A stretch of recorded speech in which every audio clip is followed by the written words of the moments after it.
All right. Welcome to Infinite Impact Radio and TV, the show for impact influencers by impact influencers with world-changing missions.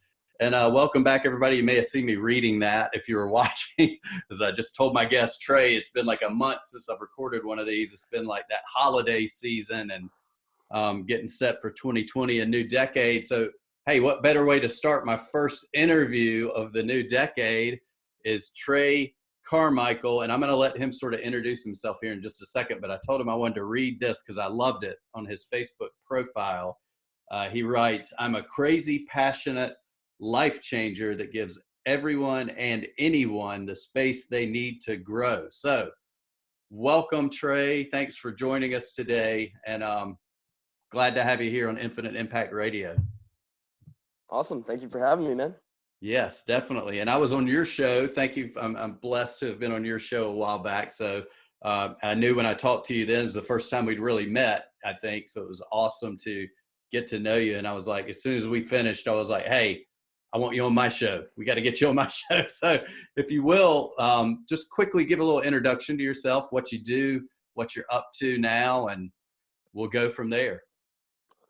Awesome. So over the last couple of days, I've been able to, the way I kind of explain it is I've been able to go from addict to impact. I went from a really, really bad place where I was addicted to drugs. I received a mental health diagnosis that kind of put me into a weird place.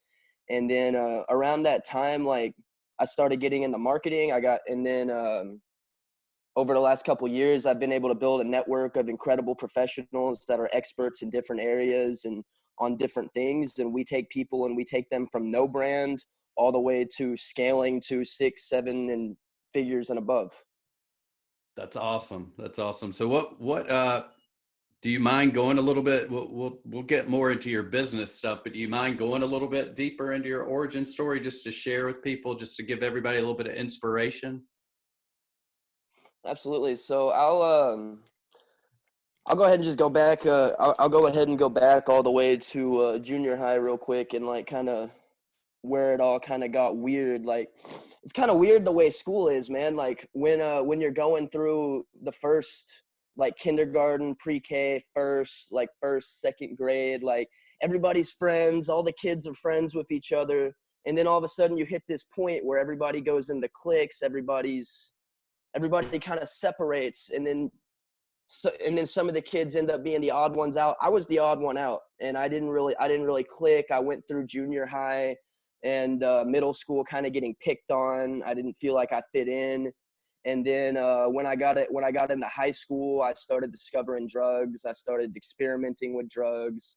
Eventually my dealers started having me sell drugs for them, and it just snowballed and snowballed and snowballed once I got into high school. And then eventually I started realizing like, wow, I really need to change my life, but I don't know what to do. I tried to go to the doctor. I tried to go to the doctor and ask for help. I wanted therapy. And instead of therapy, they tried to put me on 6 medications that day. And I was like, dude, I'm a drug addict. I'm asking you for help on that. And you want to give me 6 different medications to take every single day? Like that's not how this works. That's not going to help me. And then so I just kind of, I had to go from there. And then shortly after that, my good friend Kyler Gifford found me. He was a real estate agent that I went to high school with, and he asked me to come help him with his open house one day.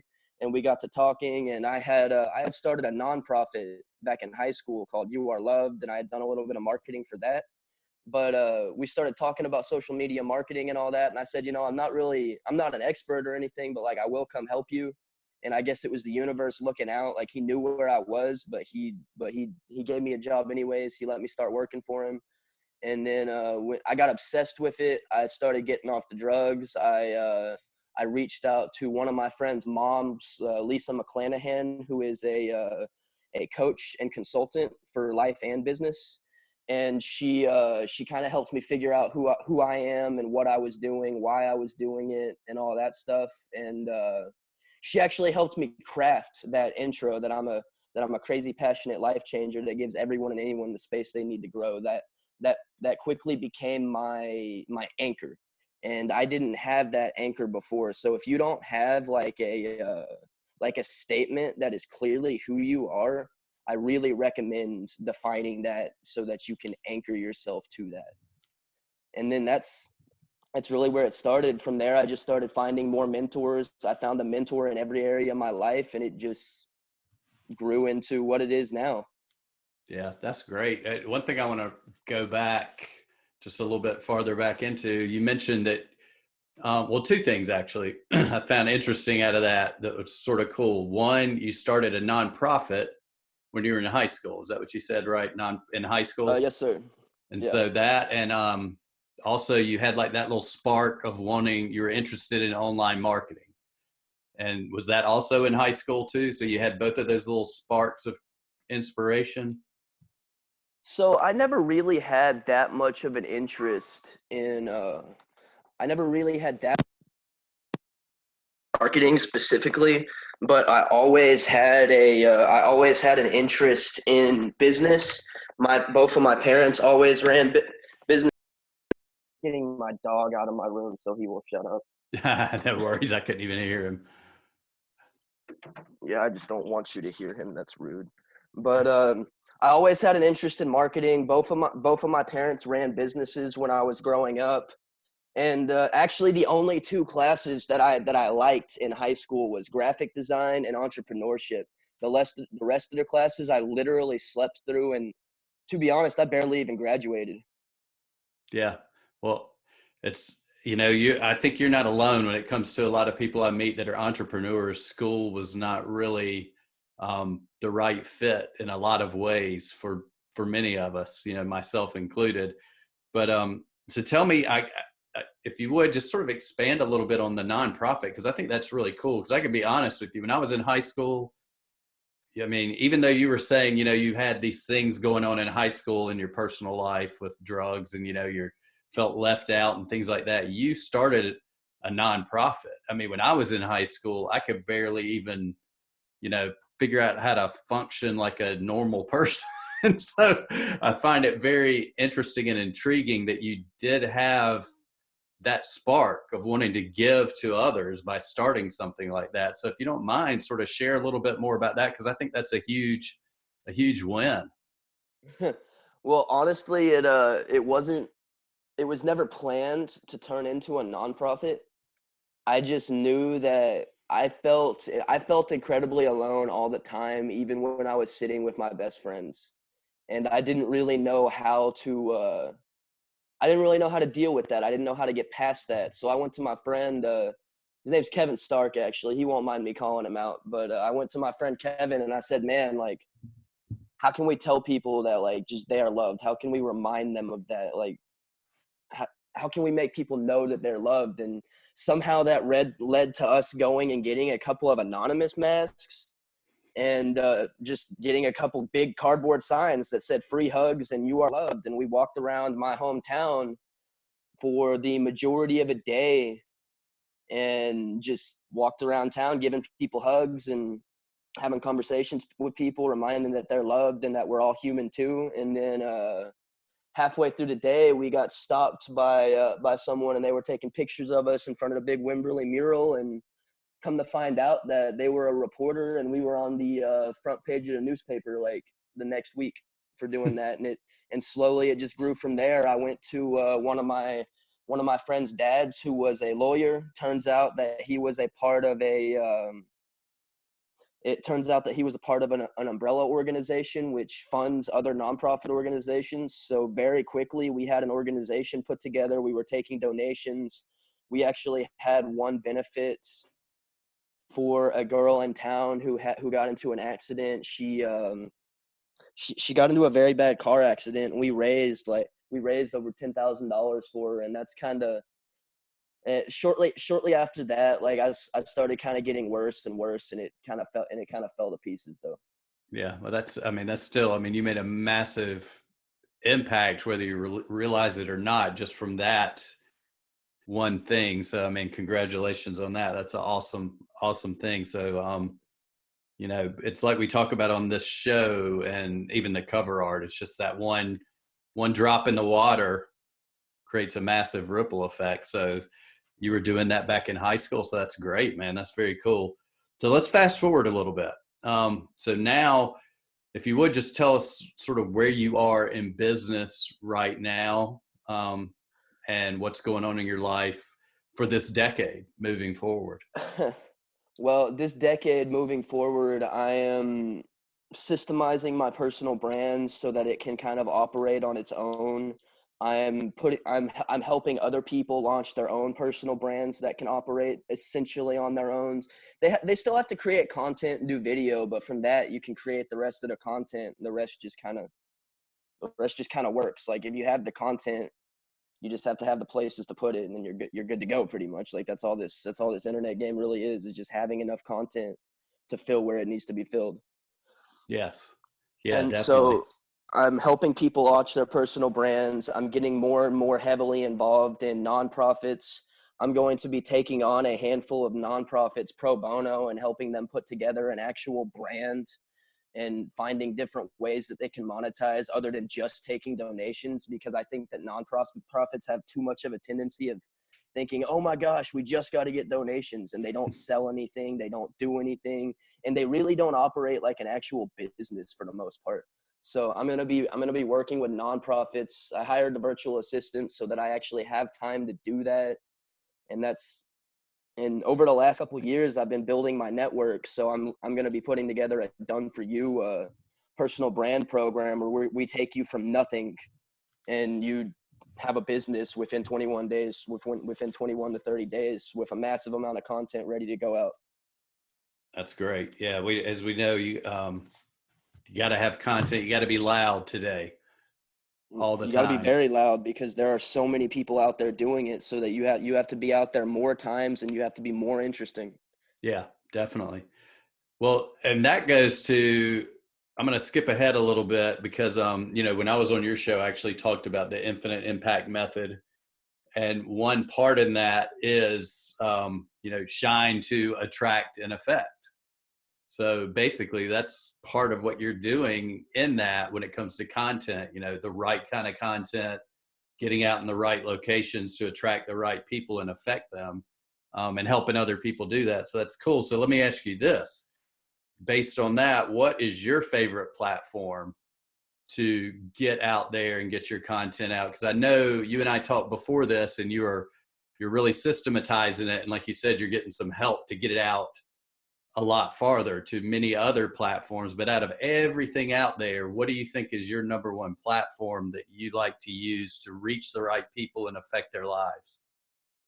The Facebook communities are really my favorite. Like Facebook in general is good for connecting with people, but when you get people into that community space and let them connect with each other, then it can really change people's lives. Because I went into communities when I was trying to get my stuff together, and I was trying to figure out who I was, where I was, and I found some of my best friends that turned into the most incredible mentors just going around in Facebook communities. Cool. Cool. So you have your own, I'm guessing, right? Yep. I always say find your tribe or build it yourself, because I was finding bits and pieces of people that I clicked with in different communities. So, but I wasn't really finding my group. So I created it. I made a Facebook community. I started putting out the content and the vibe and the voice that I wanted to kind of attract into there. And slowly but surely, every single expert I know, every person I'm connected with now, and almost every person I'm connected with now and have strategic partnerships with, came from building that group and building that community. That's awesome. That's powerful stuff, man. It's a great way to not only just to build your tribe of customers and clients, but also to build your professional network and expand your circle of influence.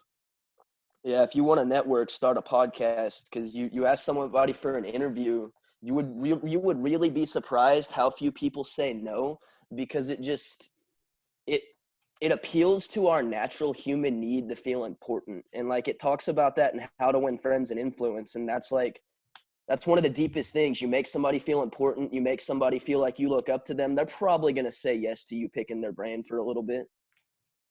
Yeah, and I second that 100%. So I'm actually taking a few notes here just to let you know. taking a few notes, but I agree with you 100%. That's the one thing I've found that a lot of people focus when they talk about podcasts. They're like, well, how many listeners am I going to get? How much money am I going to make off my podcast? It's like, well, have you thought about how you're going to expand your network? And I've found the same thing that you said, just building my network, but also it's been amazing because the universe has sort of brought people into my network that I would have never connected with, and you included. I mean, we probably would have never met if it wouldn't have been for a podcast, and your podcast, my podcast. So, I mean, it's amazing stuff. One other thing I like to always talk about, because I'm really into, over the last year, it's been probably 2019, the end of the decade was like the end of the old me. And it sort of opened up the possibilities to a new me. Even, I'm a little more progressed in age than you are. So that's a nice way of putting it. But one thing that I'm really into is like, mindset, working on yourself. So I would say, what do you do? Maybe not every day, but on a regular basis, what do you focus on to improve yourself, whether it's mind, body, spirit, emotional, or all of them?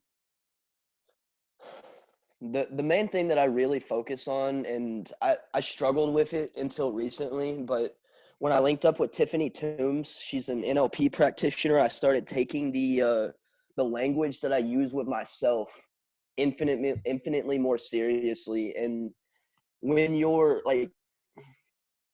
talking to yourself, like we have a tendency of being our own worst critic, and we also tend to get to ourselves a lot more than anybody else talking to ever could.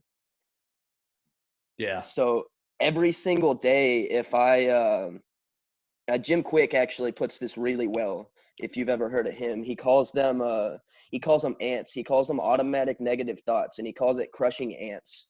Where if you catch a negative thought, you have to very quickly reframe it.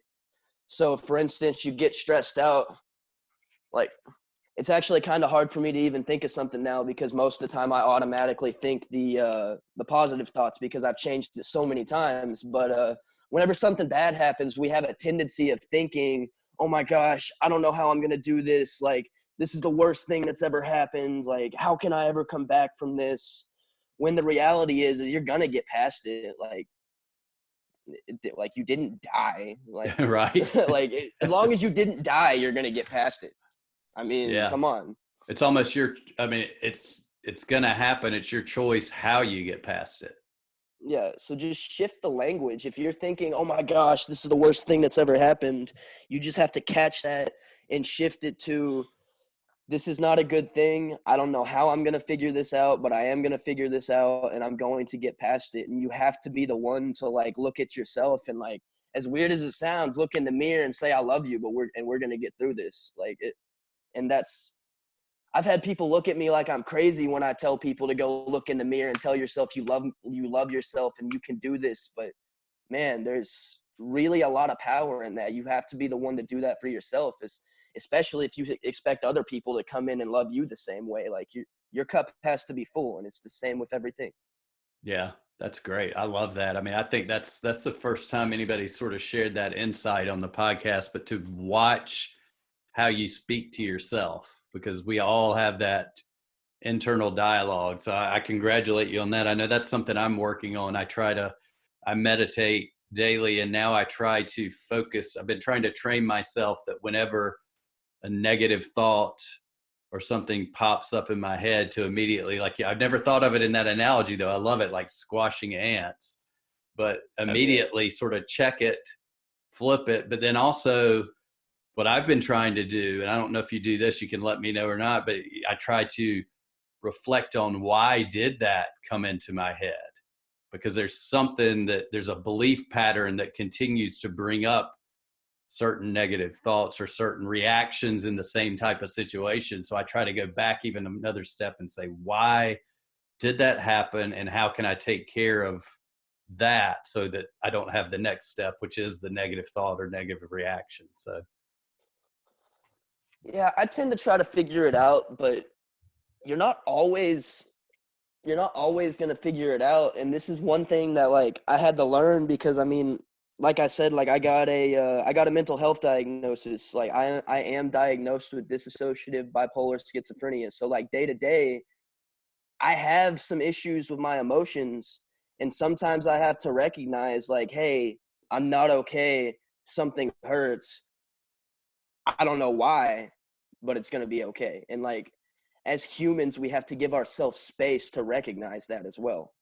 Yeah, definitely. And some grace to forgive ourselves when things happen that none of us are perfect, right? I mean, I love it. I love it that you're doing those things. I mean, that's like that. I'm going to say I put crushing ants on here. That's going to be something that that's going to stick with me for a long time because I think that's like such a great analogy to think of. I mean, you can complicate that whole, thing, or you can just put it like that and it's perfect. Yeah, I can't take complete credit for that. I pulled that off of Jim Quick's podcast where he's talking about quick brain. No, I love it. I'm gonna have to go check him out too. So Jim Quick, crushing ants. I love it. And one more thing, real Yeah, quick, with talking to yourself, like a lot of people have things in their past that like they tend to hold on to and think that that's who they are.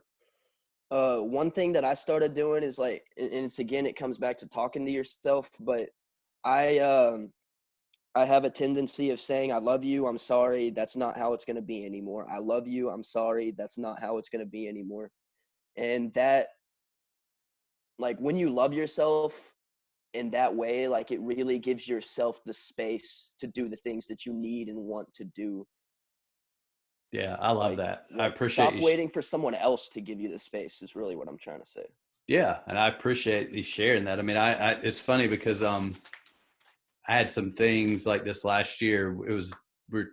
I can't remember. It was a Russell Brunson podcast, and also from another speech from a guy who had Chris Beats Cancer as his brand, but I can't remember his website or his name. But he talks about how you have to, in order to succeed and to get healthy mentally, spiritually, emotionally, you have to forgive. And I found myself forgiving some people that I needed to forgive. But what you just said was the most important person that I forgot to forgive initially, and that was myself. And We're then the once I tendency of sort of did neglecting that, ourselves. yeah, once I did that, that it's like, wait a minute, I was forgiving everybody else, but no wonder I'm still being held back a little bit. I didn't forgive myself. Once I did that, I saw some real improvement, some real positive momentum. So I appreciate you sharing that as a reminder. A couple more questions. I wanted to talk to you a little bit about, I know you've shared a little bit about this already, so I may already know the answer to this, but when it comes to taking quantum leaps in your business and, professional and personal life, what are you doing right now to simplify your business to take those leaps and get massive momentum moving into this new decade? Clarity.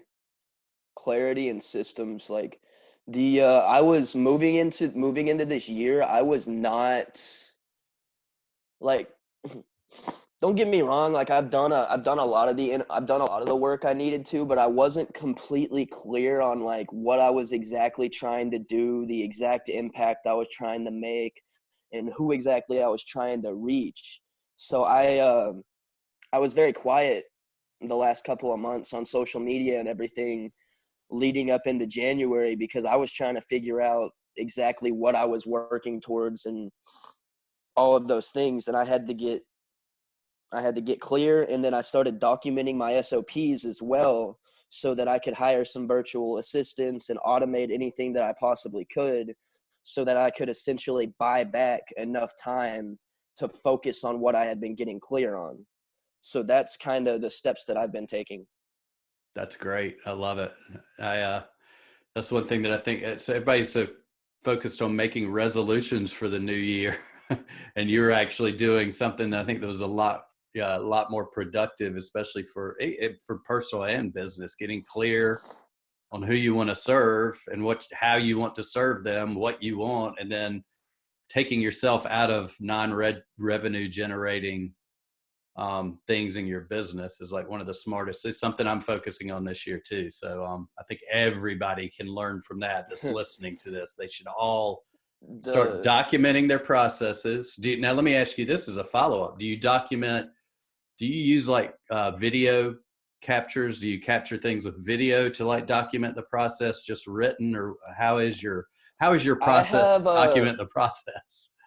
yeah, so right now for the most part I tend to just do like very detailed Google Drive files that are literally step by step, like click this button, look here for this button, do this, do that, like just very, very, very step by step. And you want to dumb it down to the point that a monkey could pretty much do it, and then you can have robots do it. You can have and you can have a little kid do it even. Like it's not the majority of tasks, like they're not hard online if you have a step by step. So if you set it up the right way, like you can have robots come in and take over. You can have a virtual assistant come in and take over. Hell, you can have your kid come in and take over if you document it the right way. Yeah. And I think that's one thing that so many of us entrepreneurs make that mistake from the beginning. We should be doing this from the very beginning, documenting everything. But what usually Absolutely. happens, I don't know if this happened to you, but what I noticed, and with a lot of people I talk to, myself included, what happens is you push, you try to do everything, you burn out, you hit a wall, then you realize, oh, I should have been documenting this. I need some help. Yeah. That's what two people have a habit of. And I've actually been one of the biggest things I've been doing recently is consulting people on SOPs, because a lot of people don't have an actual process of things in their business. But I can step into a brand, and within a couple of days I can have their entire marketing plan like SOP'd out, so that they're just creating content, they're moving that on. I can have like their internal communications SOP'd out there. And then a lot of people don't really have it, but like you need hiring and firing SOPs. And that's one thing that, oh man, who told me that? I can't remember who made the big point about having a hiring and the firing one, but most people do not have an SOP for firing and letting people go. Yeah, I don't know anybody that does. So I think that's smart. I mean, that's really a valuable service if you can step in and help people. That, especially a lot of entrepreneurs who, well, like myself, I'm a high D on the disc profile, so I'm just sort of like go, go, go, go, go. You know, fast and fail, and just don't even think about the process. So having somebody that can help with that is always massively valuable. All Yeah, right, so literally down to the way that I interact with people, the messages that I send them when they engage with my stuff. I have every single thing documented and on a wire frame, so that like if somebody literally needs to pretend to be me for a day or two, like it's possible. oh, that's perfect though. I mean, now, see, you're setting yourself up for being able to take a vacation, which most entrepreneurs can't do. So that's Oh, I want to be perfect. able to step out completely and be able to say, hey, I'm busy for a month. I'm going to go step into this nonprofit and completely rebuild it from the inside out. Like that is the goal. That's what I'm trying to build. I want to be able to reach and help the people who need me, not the people who can afford me. I love that. Yeah, that's awesome. That's perfect, man. So if you can pull it, you don't, I can't remember if I'm even saying this right, but you don't really have a business if you are the business. And so what you're Absolutely. smartly doing is removing yourself. You're creating the business, and you're doing the right things to move yourself out so you can go create that impact. So I love that. That's awesome. Great Yeah, pointer too for many everybody owners have listening. jobs. Yeah. Yeah. The last thing, I mean, that's what entrepreneurs do, is we create jobs for ourselves when we don't want a job. It's like, I don't want a job. I want to be an entrepreneur. And then guess what? I just created myself a 70-hour work week job, or an 80-hour work week job instead of a 40. And I'm Yeah. not even making money off of it yet. So yeah, I Yeah, I love it. structure everything in a way that I have any business I work with, any client I work with, I schedule their things so that if they completely fell off, like if they got hurt, if something, or if they wanted to go on vacation, whatever may be, if you're gone, can your business run without you? And that is the way that I like to structure every single thing I do. That's smart. I mean, life happens, you know, you never know what's going to come up. So, all right. Well, so last question. and we've sort of touched on this already, but how do you plan to serve others and transform their lives moving forward? You've mentioned a little bit about, I guess, you know what I'd like to hear more about, if you don't mind. I'll sort of twist that question a little bit more, but I love the whole aspect of going in and helping nonprofits. So if you don't mind, could you share a little bit more about your vision for transforming nonprofits and helping them, be more successful with their missions? So I want to start by touching on one of the ideas that I really focus on when it comes to making an impact. And Mm-hmm. I mean, I know you talk about the ripple effect, but I I've been kind of taking it a step further.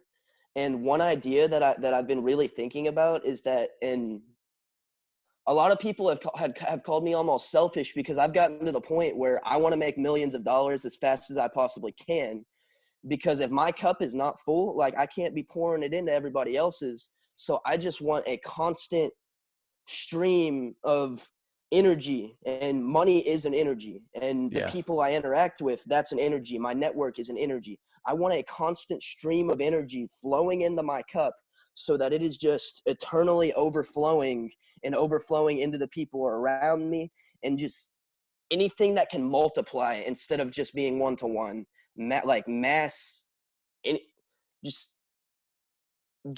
I'm trying to pull away from trying to pull away from one-to-one, and I'm trying to get to a point where I can just overflow energy. And Yes. that's kind of the model I want to take with nonprofits, because they have a tendency of thinking, oh, we need to get donations, we need to get donations, we need to get donations, when you can put a merchandise store together for, I mean, you don't have to spend much money to put a merchandise store together. You don't have to spend much money to put an actual website together. You don't have to put much money to put an online store together, like, or to put together an online program. I mean, that would help the people that you're trying to reach, that you can sell, and then every time you sell one, give one of those programs to someone who can't afford it. Like, that's, all of those things are not hard to build and have in place, but the majority of nonprofits just don't, they don't operate like a business. The majority of them don't market like a business because they think, oh, I need to get donations. Whereas if you took a nonprofit organization, built them the podcast, built them all the social media platforms, and put them everywhere and ran it like a business, they could scale like a business and make a whole lot more impact. Yeah, definitely. I mean, they still, from what I see too, I help a nonprofit too, and everything is still based on that old model. And it's funny that you mentioned this. I'm actually interviewing someone today whose whole business is based around helping nonprofits as well, like develop marketing systems and moving into the future. So I think it's an area that we as impact driven entrepreneurs, like you said, don't we need to continue to help them, because they don't have access to these tools and this knowledge. And as you know, their budgets are usually like, for those not watching, my fingers are just barely apart. I mean, tiny Yeah. little budgets. They think they can't, I think they have that limited mindset. I don't know if you've run across that or not. Like, hey, we can't afford online marketing, or we can't afford a website. It's, when you and I know it's very affordable. I mean, you can have a pretty much automated, you can have virtual assistants, you can have all the software you need, and you can automate it and spend like less than $700 a month. And then, like, the majority of those things, like, they're gonna actually start growing that budget, because you're gonna be growing the merchandise and selling other things instead of just collecting donations. Yeah, just donations, writing grants, all that kind of stuff. That's just the old model that I know. And that's sort of what the one I'm working with ran up against the end of the year. We were trying to put something together, and they were just like, it's the end of the year, we have to go get donations. That's all they could think about, was like, get those, the end of the year donations, get those sponsorships. And they were pushing so hard, and I was trying to explain to them, like you are, I was like, we can probably be a lot smarter about how we get donations. Have you ever thought about, instead of constantly having to spend so much money on written materials and one-on-ones, to get, how about automate the process somehow online? So Absolutely. um, I Or for appreciate you instance, doing that. like, Yeah. yeah. So, like, how about this? Like, bring in the people who are going to be the big donors and interview them on a podcast, when they like anybody who gives your organization a big donation, bring them in for an interview. Yeah. Give them that press. Give them the reason to give you a big donation. Yeah, exactly. Make them, I mean, because as you and I know, a lot of these big people who give the big donation, not everybody, but I come from the real estate world too. So a lot of it's like this status thing, you know, like they want to raise their status. So why not help them out? Like you said, get them, Yeah. you know, get the word out that they are an amazing person for helping out your organization and spread that far and wide, because it's going to be a win-win for everybody involved if you do that. Yeah, I hate to be that person and kind of throw my industry under the bus, but if they if nonprofits started doing that, they'd have a whole lot of marketing and online business people jumping at getting more involved with their nonprofits, because it is all smoke and mirrors, man. Yeah. Yeah. And it's, I mean, well, I think if you're authentic, I think the movement and like what you're doing too is like moving towards authenticity. People are seeing like they've seen almost any kind of marketing trick you can throw at them. So when you come at them from a point of being authentic with yourself in your marketing, in your brand, you've got, you know, it's a game changer. You got no competition when you're yourself because nobody else is you. That's a fact. And when people actually resonate with you and you put yourself out there like that, it creates almost like a happy obligation just to come back to you, to come buy from you when they need what you offer. And the happy obligation is what builds multi-million-dollar businesses. Yeah, I like that. That happy obligation builds multi-million-dollar businesses. So I'm going to have to pull that little snippet out and steal it from you. And I'm just teasing. I love that. I love that though. That's awesome. Well, Hey we're going to man, wrap steal up. what you want. None of us are reinventing the wheel. Yeah, no, not at all. That's why I think I like the fact that you brought up, you want to, you know, you want to make more so you can give more.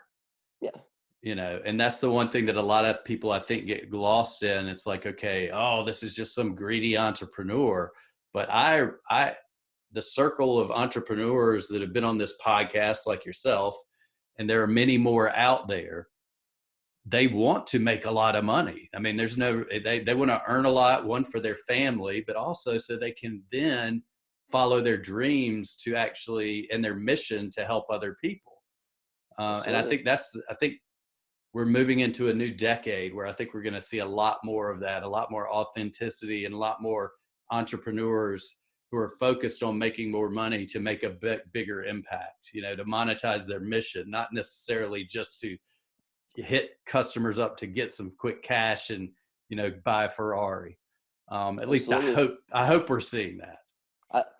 I think so. I think more people are realizing, and as I meet more and more really successful people doing my podcast, the people who are doing extremely well are the people who are actually putting the people first and being authentic.